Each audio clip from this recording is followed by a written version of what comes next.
Altas habilidades em crianças evidencia a reencarnação?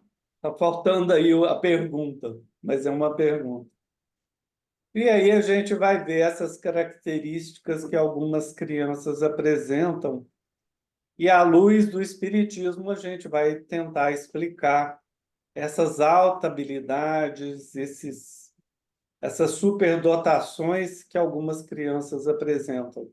Algumas em ideias variáveis, outras em leituras, em número de línguas. Tem uma criança de 4 anos e meio que fala 9 línguas. Eu arranho língua estrangeira, eu tenho uma dificuldade muito grande, e uma criança com 4 anos e meio fala 9 línguas. Outras crianças são de entendimento de física, de matemática, de química muito grande.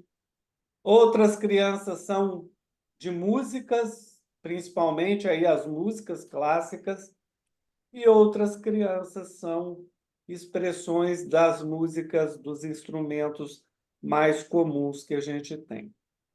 Então, a gente vai ver algumas características dessas crianças, e o sentido é de poder ajudá-las, porque elas são um pouco estranhinhas na média da turma. Elas são muito precoces, a gente tem que entender para conseguir poder ajudá-las. A gente vai ver algumas características, pois, dessas crianças, para a gente falar e o que é que a gente vai poder ajudar essas crianças. Aí, não passou. A gente vai seguir esse roteiro, a gente vai fazer algumas considerações iniciais, a gente vai para a definição, depois conceito, a gente vai ver umas inteligências diferenciadas, a gente vai ver o que a doutrina espírita fala com a gente. Vamos citar alguns exemplos e vamos para a conclusão. O que é que tem esse iceberg aí representando uma imagem dentro do nosso estudo de hoje? Como ciência, altas habilidades ainda um iceberg. A gente não, como ciência, a gente está falando de média dos conceitos da humanidade, a gente ainda tem muitas explicações em relação às altas habilidades. Dentro da doutrina espírita, a gente sabe que é mais fácil. E aí a gente vai ver um pouco disso. Considerações iniciais sobre o tema. Se a gente fizer pesquisa aí na internet, dependendo do que você mapeia lá na internet, se você bota altas habilidades em crianças, se você bota educação e altas habilidades, é uma nuvem de palavras enormes. E esses conceitos aí é que é o iceberg para a gente. Porque se a gente olhar o que tem de representação aí, entra a família, entra a sociedade, entra a criança com ela mesma, entra os professores, os mais próximos, entra basicamente a sociedade quase como um todo. Família, pai, irmãos. Então, é um assunto muito vasto dentro da experiência humana. E a gente vai tentar considerar isso para alargar o nosso conceito. Vamos trazer umas considerações do Ministério da Educação. A gente vai ver lá no Ministério da Educação que eles têm, nesse livreto, Saberes e Práticas da Inclusão, que eles vão falar de pessoas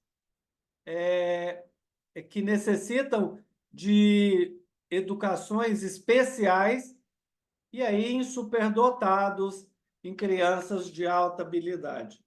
Isso é um livro que o Ministério lançou, eu acho que foi em 2004, para vocês verem como o Brasil já estava um pouquinho na frente disso, não era um tema tão absurdo, mas de ineditismo, mas a gente já estava pensando em preparar essas crianças.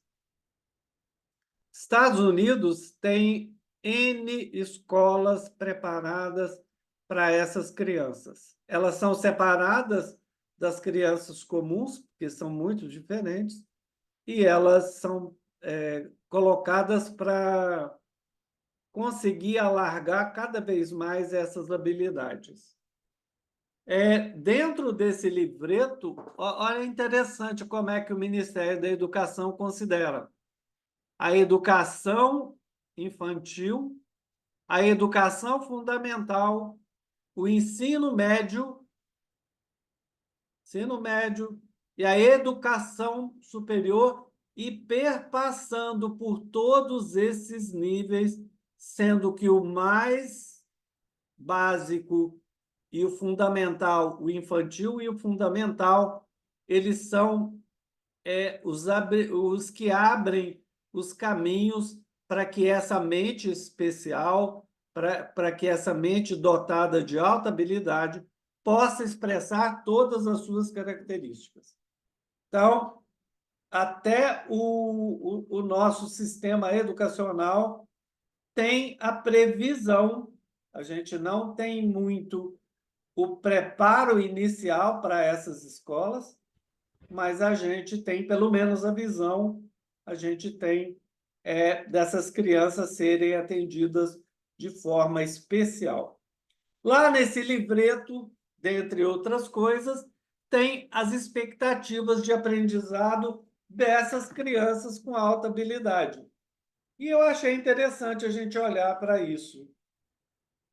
Tem um módulo lá naquele livreto em que fala que o professor deve ser capaz de discutir sobre os diferentes conceitos acerca da superdotação, identificar as características do aluno com superdotação nos diferentes aspectos que o constituem, identificar possíveis necessidades educacionais especiais presentes em alunos com superdotação e altas habilidades, e discutir sobre estratégias pedagógicas que possam responder a necessidades individuais do aluno com superdotação. Olha que interessante a gente ter esse olhar, né? A gente não preparou essas escolas, não abrimos. Já tem algumas, mas basicamente nas grandes capitais. Mas é interessante ter esse olhar já para essas crianças. Definições.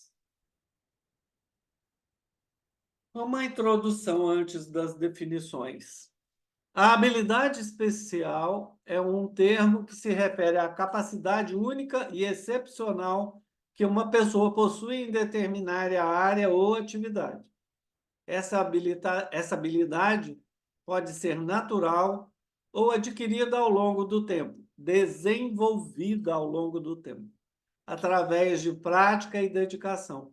No mundo do trabalho e dos negócios, ter uma habilidade especial pode ser um diferencial importante para se destacar da concorrência e alcançar um sucesso profissional.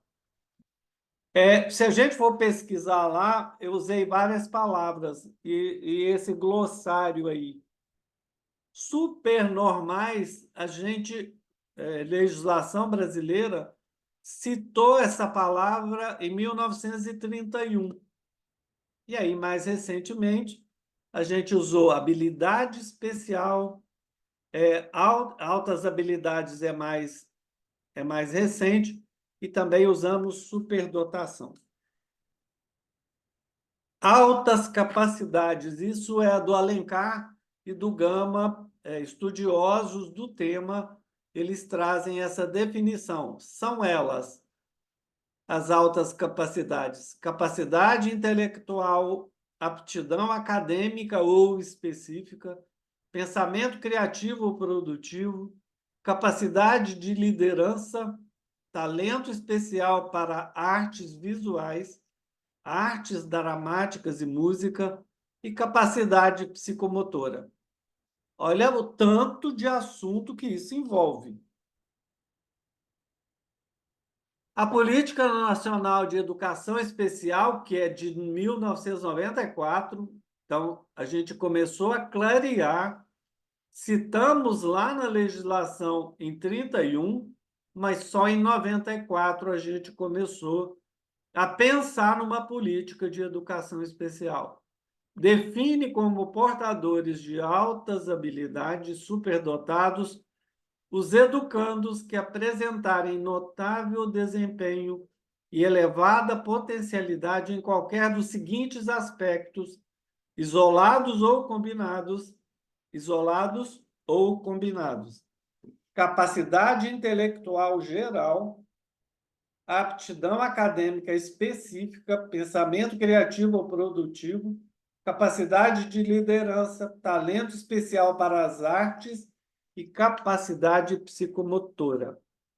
A gente está vendo ali nessa definição, porque alguns estudos colocavam que a alta inteligência já era alta habilidade, e ele não coloca em termos da capacidade intelectual numa área específica, porque ele cita capacidade intelectual geral, não a pessoa saber tudo do mundo sobre selo.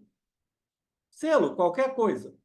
Ele tem uma alta habilidade intelectual numa coisa, mas ele coloca como conceito que essa habilidade tem que ser geral e não localizada num ponto do conhecimento humano. E aí, algumas citações sobre as altas habilidades. De um modo geral, a superdotação se caracteriza por elevada potencialidade de aptidões, talentos e habilidades, evidenciada no alto desempenho nas diversas áreas da atividade do educando ou a ser evidenciada no desenvolvimento da criança. Contudo, é preciso que haja constância de tais aptidões ao longo do tempo, além de expressivo nível de desempenho na área de superdotação. Registram-se, em muitos casos, a precocidade do aparecimento das habilidades e a resistência dos indivíduos aos obstáculos e frustrações existentes no seu desenvolvimento. Precocidade e essa resistência à frustração. Características principais. A gente vai dividir as áreas. As características principais, isso é do livro lá do MEC, lá na página 44, quadro 5. Esse livro é de 2007. Eu acho que eu falei 2004, mas ele é 2007, corrigindo. E também tem algumas características que estão identificadas na Associação Paulista de Altas Habilidades e Superdotação. Então, a gente tem essas duas instituições, sendo uma que é o MEC, o Ministério, e a outra é essa instituição, que é a Associação Paulista de Altas Habilidades. Voltando, e aí, o que eles têm de características principais? Aprende fácil e rapidamente, é original, imaginativo, criativo, não convencional, está sempre bem informado, inclusive em áreas não comuns, pensa de forma incomum para resolver problemas, persuasivo, é capaz de influenciar os outros, mostra senso comum e pode não tolerar tolices, inquisitivo e cético, está sempre curioso sobre como e o porquê das coisas, é esperto ao fazer coisas com materiais comuns, trabalhador e independente, tem bom julgamento, é lógico, versátil, tem múltiplos interesses, alguns deles acima da idade cronológica, mostra sacadas e percepções incomuns, resiste à rotina e à repetição. Se a gente lembrar o Thomas Alva Edison, vocês imaginam quantas vezes ele teve que repetir o experimento para criar a lâmpada elétrica? Eu vou falar de um número que eu não tenho tanta certeza. Eu acho que ele fez o experimento dele 478 vezes, sendo que as primeiras 477 deram erradas. Ele só conseguiu na experiência de número 478, para a gente ver a tendência dessas pessoas diferentes, que é a repetição. Expressa ideias e reações frequentemente de forma argumentativa. O porquê tem que ser assim, eles não costumam lidar bem com isso. Eu estou falando que assim tem que ser. Eles não lidam bem com esse tipo de resposta sem argumento. Outras características dessas crianças: interesse e concentração em áreas específicas, conseguem se abstrair do mundo ao redor e focar no que ele quer. Frustração e depressão, tristeza e mágoa diante de situações conflitantes. Eles têm um pensamento muito acelerado, então eles não lidam bem com a frustração, depressão, tristeza, mágoa.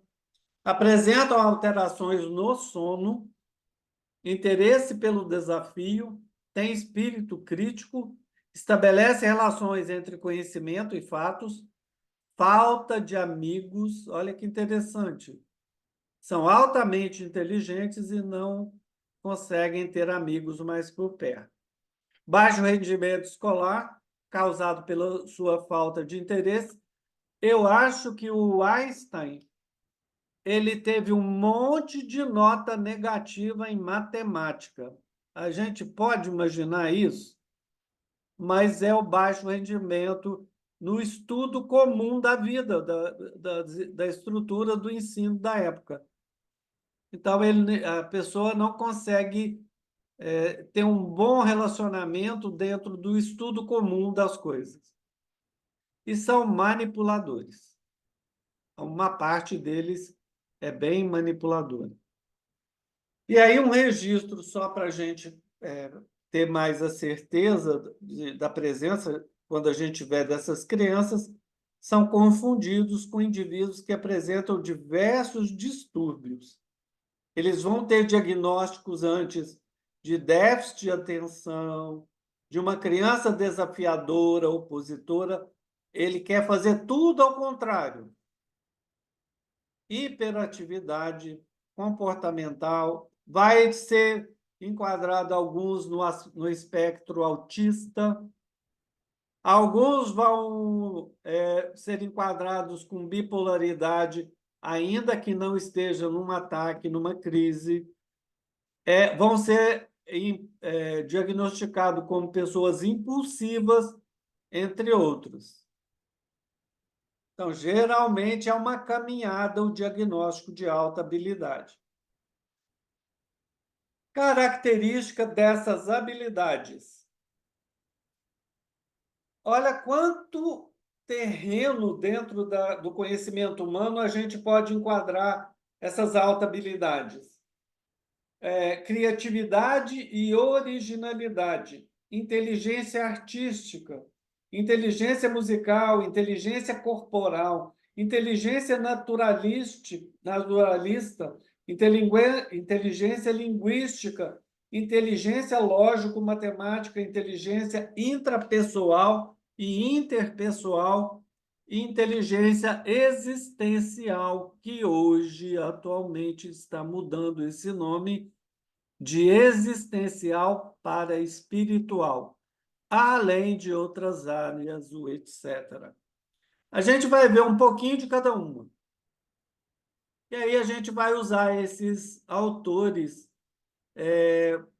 falando dessas características. Então, a gente pegou um pouco de da Ângela, do Smith, do Gardner, da Associação Paulista de Altas Habilidades e Superdotados, e a gente colocou essas características dos cognitivos, aqueles que conseguem pensar mais na frente do que os outros.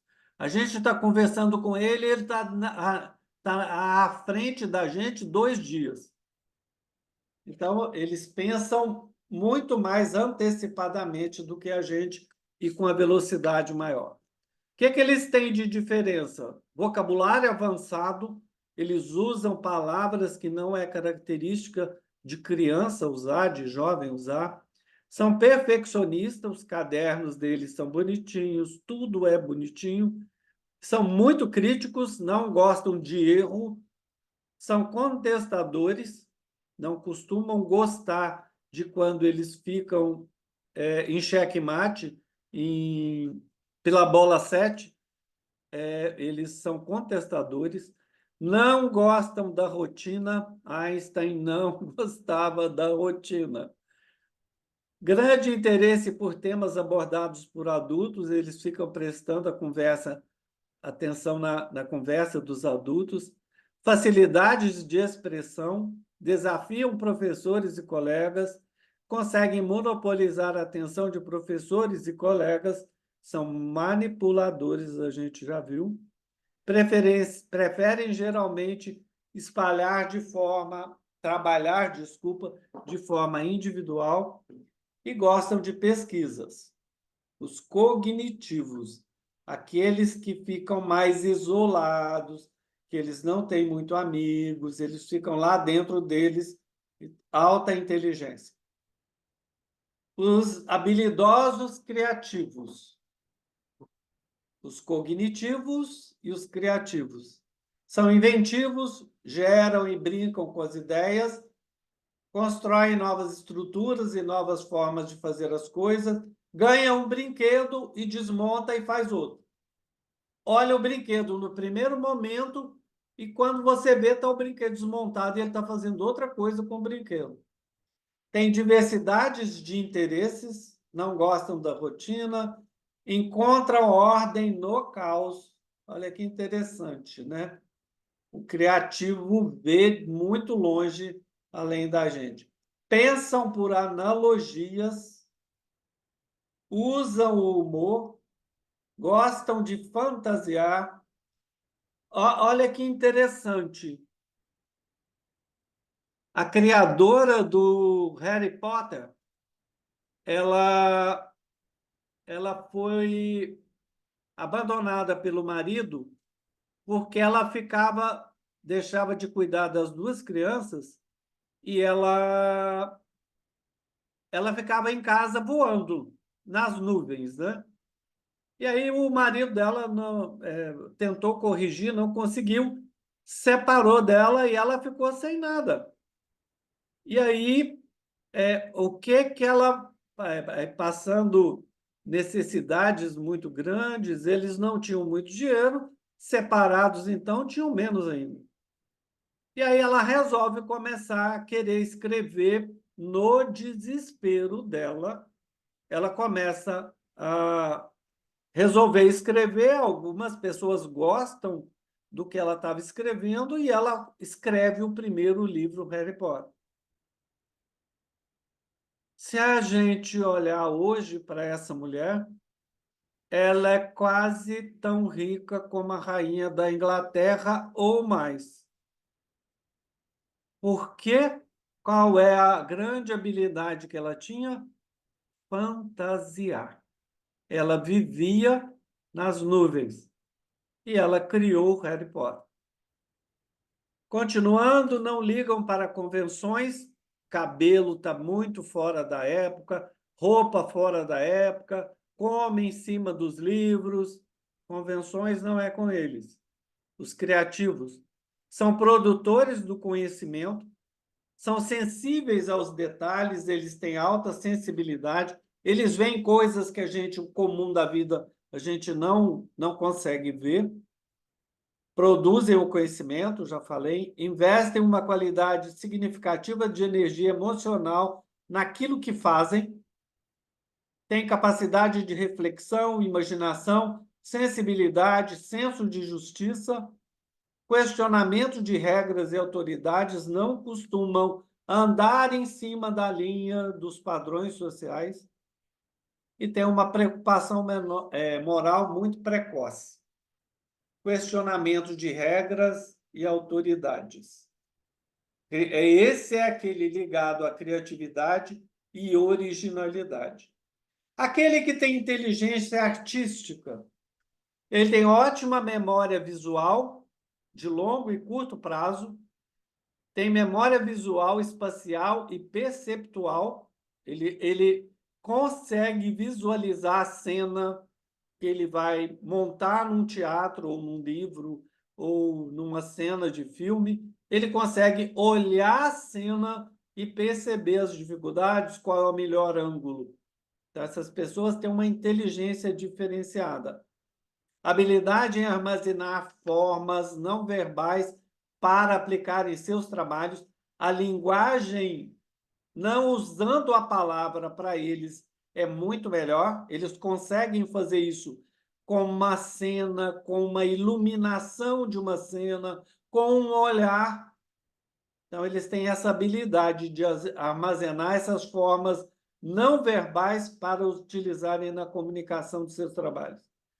Facilidade em alguns dos diferentes tipos de representação, e aí ou ele desenha bem, ou faz uma escultura muito bonita, pintura, instalação, modelagens, etc. Ele tem uma visão diferenciada dessas coisas. Montagem de quebra-cabeças, esses pegam aqueles de 10.000 peças, 100.000 peças, eles gostam disso. Apropria-se de formas diferentes de comunicação, a gente até já falou, visual, neurolinguística, linguística, corporal, etc. Gosta de inventar brinquedos, ele é sonhador e distraído. Então, a roupa dele não é uma roupa da época, ele não vai usar a roupa de marca, ou se estiver usando é porque o pai e a mãe obrigou, porque geralmente eles não valorizam isso. Aquele que tem inteligência musical, ele tem facilidade para memorizar músicas e melodias, letra e a música em si mesmo, interesse em interpretar, cantar ou tocar instrumentos, e tem facilidades para isso. Prazer por escutar músicas, fica o dia inteiro escutando música. E tem ótima percepção dos sons, das divisões, das subdivisões das notas. Por isso, eles conseguem fazer harmonias mais bonitas quando são aqueles que compõem música, principalmente música clássica. Inteligência corporal. Grandes jogadores, grandes ases, pessoas que têm habilidades em relação ao músculo, ele tem essa inteligência corporal. Se a gente pensar no Senna, onde é que ele adquiriu aquela habilidade de dirigir daquele jeito diferente dos outros? Possivelmente ele treinou essa musculatura, essa sensibilidade em outra época. Mas não tinha carro de corrida, de repente, quando ele treinou. Tá bem, mas ele treinou isso em biga romana, sei lá. Ele pode ter treinado, o aprendizado fica com ele. Então, essa pessoa, geralmente, ela é equilibrada, ele tem equilíbrio corporal, ele não é uma batata que fica caindo toda hora. Uma pessoa batata é aquela que cai várias vezes quando sai na rua. Ele não, ele geralmente ele é equilibrado, ele tem flexibilidade, ele tem explosão muscular, ele tem impulsão, ele tem força muscular, ele comanda a musculatura dele melhor do que os outros, tem uma boa noção de lateralidade, tem gente que não tem boa noção do que está acontecendo no lateral, essa pessoa geralmente tem habilidade em jogos corporais, Bom, ele não é aquele que vem destruindo tudo. O cara que só tem a força. Não, ele tem inteligência. Ele derrota um cara gigantesco pela inteligência. Ele tem um bom tônus muscular, eles são bons estrategistas, na área gestual conseguem dramatizar, imitar, dançar com ritmo e se expressar através do corpo. Inteligência corporal. Inteligência naturalista. Interesse, curiosidade e pesquisa sobre o universo e meio ambiente. Cuidadoso com animais e plantas, além de apresentar interesse em adquiri-los. Paixão por coleções, insetos, folhas, plantas, penas. Geralmente, alguns só colecionam insetos que ele acha morto, ele não mata insetos. Então, alguns têm essa sensibilidade. E alguns têm interesse por montar insetários, criador de borboletas, criador de mariposas. Então, ele tem pessoas que fazem isso, minhocários, terrários, etc. Essas pessoas têm essa inteligência pelo lado natural. A inteligência linguística gosta de leitura, tem prazer por escutar, tem gosto pela escrita digital, interesse por jogos de palavras, e aí caça-palavras, cruzadinhas, sudoku, um monte de outros jogos de palavras, vocabulário elaborado e facilidade em aprender outros idiomas. Acho que eu não tenho essa, acho não tenho essa inteligência linguística. Aquele que sabe muito matemática, e aí, às vezes, entrando também na física, mas a parte lógica dele, a parte de matemática, é muito proeminente dentro dos conceitos das habilidades. Então, conceitos claros de quantidade, tempo, causa e efeito, prazer em levantar hipóteses, aqueles problemas que os colegas não solucionam, ele tem prazer de solucionar aquelas questões.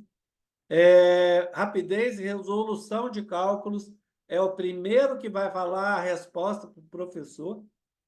Facilidade na interpretação de gráficos, ele tem matematicamente isso na cabeça, então os gráficos são bem mais fáceis de serem interpretados. Desenvolve estratégias para solucionar cálculos e desafio lógico-matemáticos. Domina 2D e 3D. Geralmente, eles pegam uma peça de um motor, de um supermotor, e eles conseguem montar a peça em 3D dentro da cabeça. Então, é a inteligência lógico-matemática que faz isso. Prazer no uso de blocos de construção, gosto por exercício de lógica. Aquele que tem inteligência intrapessoal e interpessoal, ele tem uma tendência em aprofundar os sentimentos, emoções, sensações, intenções, autoconhecimento, etc. Então, essa pessoa, ele gosta dessa parte, com o sentimento que ele tem com os outros, as emoções que ele tem com os grupos, com os familiares, sensações, intenções e autoconhecimento. Gostam de compreender e aconselhar outras pessoas e facilidade na formação de opiniões. São pessoas que geralmente vão fazer a opinião da sociedade. Então, é a inteligência intra e interpessoal. E aí, agora, aquilo que eu falei para vocês, que atualmente está mudando de existencial para espiritual e que não tem nada a ver com religião. São valores espirituais. Então, essas pessoas têm ótimas habilidades para reflexões filosóficas e metafísicas. Eles conseguem fazer o link das ideias com as ideias filosóficas dos gregos, dos filósofos atuais e das filosofias religiosas, e metafísicas. Então, essas pessoas têm habilidades, e você vai numa palestra dele, você fica maravilhado, porque ele vai usar um exemplo tão simples e que ele vai fazer links para você com imagens mentais, com arquétipos que a gente tem e que facilita o entendimento. Eles têm uma preocupação com temas de grande relevância, e aí o significado da vida, o sentido da morte, o destino da humanidade e do planeta.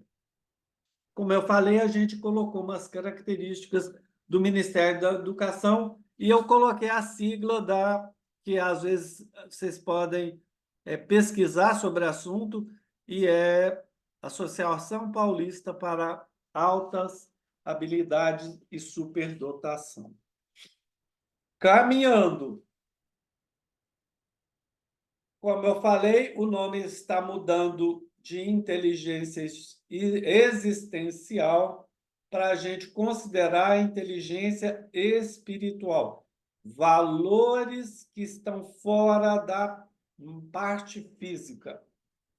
Esse livro foi lançado em 2010, já está na terceira, quarta edição.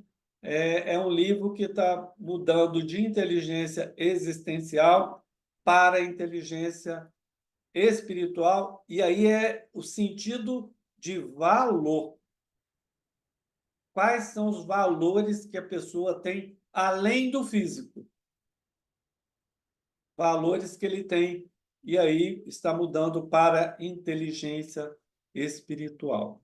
Após o crescimento da inteligência intelectual e emocional nos anos 90, ficou evidente que a chave para uma vida de realizações, eficiência profissional, maturidade emocional e plenitude está no desenvolvimento da inteligência espiritual. A partir de 2010, a gente está incorporando conceitos desses valores espirituais. Característica dessa inteligência espiritual: praticam e estimulam o autoconhecimento, são levados por valores, não por ideias, eles preservam os valores humanos, têm capacidade de enfrentar adversidades, eles podem estar lá no Polo Norte sozinhos, que eles tendem a achar uma solução para sair de lá. São holísticas, não é uma opinião só sobre uma corrente, geralmente são holísticos. Eles celebram a diversidade, valorizam a diversidade, são independentes, questionadores, têm capacidade de colocar as coisas no contexto mais amplo e não num aspecto só, têm espontaneidade, e uma característica que eu achei interessante: são pessoas com uma tendência à compaixão muito grande. Característica e valores da inteligência espiritual. Exemplos.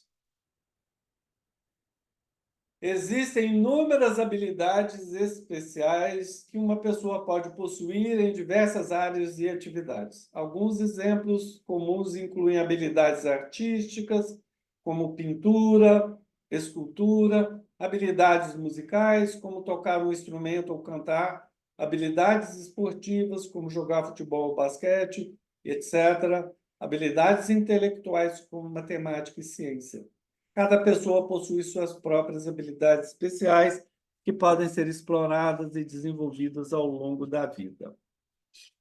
Não acho que Michelangelo esteja no nível de Leonardo da Vinci, mas se a gente olhar, Leonardo da Vinci era uma pessoa muito mais completa do que Michelangelo.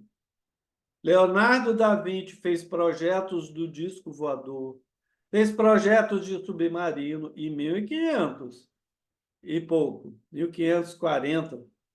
Fez projetos do submarino, fez projeto do paraquedas, fez projeto de máquinas para ajudar o ser humano a se defender na guerra. Tanque seria a visão dele hoje. Então, ele era uma pessoa de múltiplas habilidades em várias áreas, o Leonardo da Vinci. Michelangelo era na escultura e na pintura, mas também é uma grande pessoa de habilidades. Thomas Alva Edison era um inventor que ele tem umas 1.200 patentes dentro dos Estados Unidos de invenções que ele fez. Não foi só a lâmpada, ele inventou o fonógrafo, ele inventou várias outras coisas. E a nível mundial, ele tem 2.300 patentes registradas nos serviços de patentes de descobertas de outras coisas.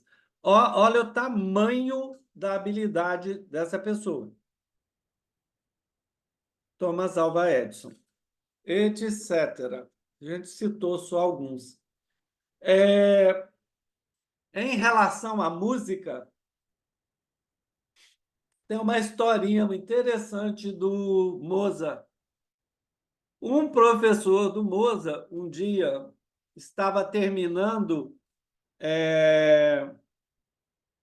a aula e pediu para as pessoas, tem uma sonata de Tchaikovsky que ela não foi terminada, o finalzinho dela ele não colocou.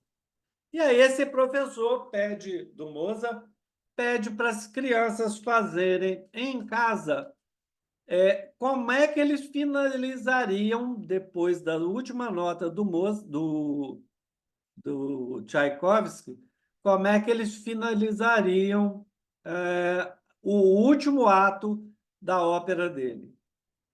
E aí, Tchaikovsky foi para casa e no outro dia chega lá o professor e coloca um maço de páginas e diz para o professor que ele não tinha feito só uma, que ele tinha feito 10 finais que eram possíveis para ele, que ele tinha 10 finais para aquele final da ópera do Tchaikovsky, da música do Tchaikovsky. E aí o professor falou assim para ele: eu te pedi uma, a sua nota é 0. E deu um 0 para ele, sendo que ele tinha feito 10 finais, nem quis ver. E a gente tem outras coisas, tem de música. Tem um menino cearense, eu acho que o nome dele é Sérgio, que ele, ele tocava aos 4 anos e meio, 5 anos, ele tocava Beethoven. E Beethoven tem a Sinfonia Inacabada. E o Sérgio tocava, ele tocava a nona sintonia, a nona sinfonia do Beethoven toda, e quando chegava nas últimas notas, ele continuava tocando, parecendo coisas do nível do Beethoven. Então, achavam estranho ele fazer isso.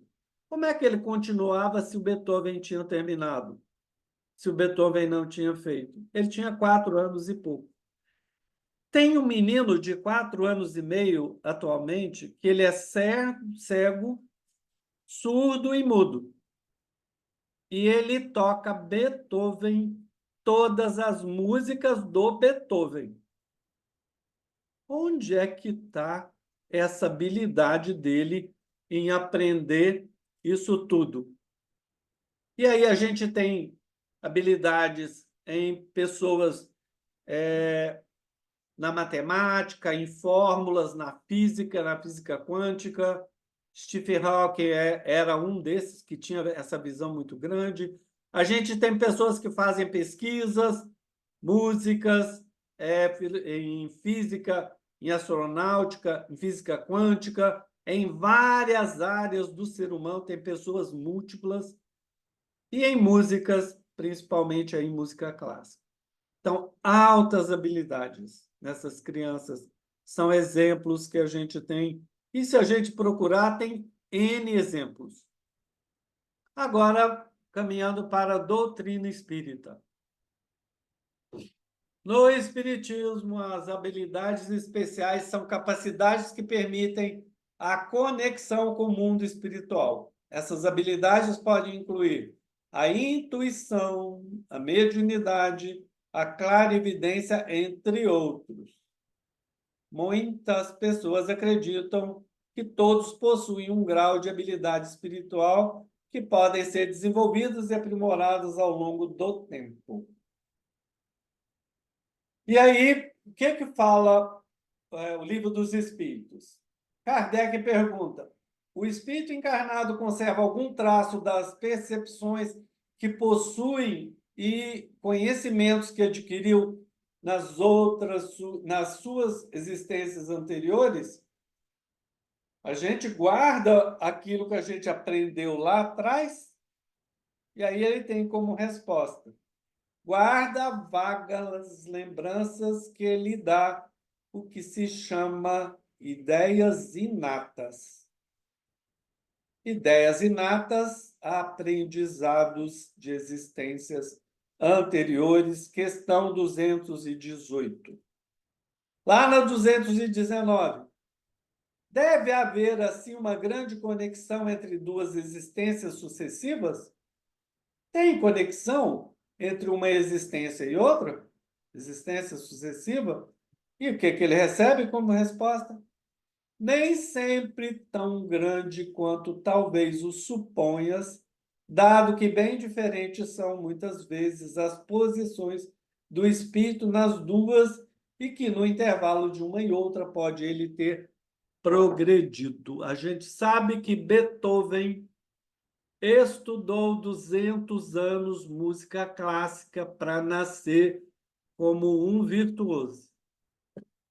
Ele estudou 200 anos música clássica para poder nascer e trazer a mensagem que ele trouxe dentro da música clássica, né? A 219. Qual a origem das faculdades extraordinárias dos indivíduos que, sem estudo prévio, parecem ter a intuição de certos conhecimentos, o das línguas, do cálculo, da música, etc. E aí a gente tem como essa resposta: lembrança do passado, progresso anterior da alma, mas de que ela não tem consciência. De onde queres que venham tais conhecimentos? O corpo muda, o espírito, porém, não muda, embora troque de roupagem. Conclusão. Olha o iceberg aí, o tamanho da coisa que a gente ainda vai aprender dessas habilidades especiais. Antes, uma chamando a atenção. Clarice Lispector, Lispector tem essa frase aí: tudo deve estar sendo o que é. Habilidades especiais também, trazendo curiosidade para nós, para pessoas que querem crescer no mundo espiritual e no mundo material. O estudo dessas habilidades vai trazer conhecimento para a gente. Então, tudo deve estar sendo o que é. E aí, a ciência apenas faz conjecturas, teorias, e lança essas teorias sobre habilidades especiais. Inconsciente coletivo, arquétipo social, etc., são as considerações que eles fazem porque não acreditam no espírito. A doutrina espírita explica perfeitamente a origem dessas habilidades especiais, conhecimentos de encarnações anteriores, não necessariamente da última, mas de encarnações anteriores. E aí, principalmente, pela pré-existência da alma e da reencarnação. Então, traz esses dois grandes conceitos dentro da doutrina, que é a pré-existência da alma e a reencarnação, trazendo esses valores de habilidades especiais que cada um tem, embora às vezes a gente não descubra aquele que a gente tem nessa encarnação, mas que a gente vai trabalhar de alguma forma. E aí, como hoje é dia, o sentido da Páscoa para nós. Qual é o sentido da Páscoa para nós, espíritas? Qual é o sentido? Se a gente pensar, o nosso túmulo está vazio, né? A nossa cruz também, Jesus não está lá na cruz. Alguns grupos religiosos, Jesus ainda está pendurado na cruz.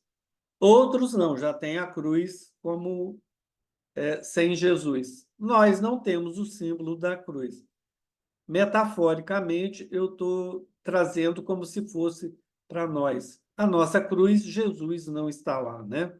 Jesus está no comando do nosso planeta. Mas duas ideias em relação à Páscoa. Se a gente olhar para a Páscoa dos judeus na época lá do Antigo Egito, quando eles estavam saindo do Egito para pegarem a caminhada de 640 quilômetros, porque eles iam andar no deserto durante 40 anos, por volta de 640 quilômetros. O sentido era de renovação. Eles iam para um lugar novo, um lugar que teria que renovar valores, eles eram escravos e virariam senhores. Então, renovação deles. É lógico, quem vai para uma terra daqui a 640 quilômetros andando a pé no deserto tem que acreditar na ideia, tem que ter fé. E é lógico que tem que esperar que a terra prometida esteja lá. Tem que ter esperança. Então, isso era lá da época dos judeus. E com Jesus, não. O conceito é: a cruz está vazia, o, o túmulo está vazio por causa da imortalidade da alma. A ressurreição dele traz essa imortalidade, esse conceito altamente amplo e necessário para a nossa reforma íntima, quando a gente descobre que somos imortais. E aí, uma outra coisa, como a ideia dele era sempre o amor, a gente tem a certeza que o amor venceu. Embora pareça para os poderosos que ele tinha perdido, mas olha que em 2000 anos a gente falou mais dele do que qualquer homem, qualquer imperador, qualquer ditador, qualquer pessoa que tenha vivido na Terra. A gente falou mais de Jesus do que de qualquer outra pessoa. Então, a ideia dele, que era o amor venceu. Boa tarde para todos. Bom final de Páscoa. Paz, muito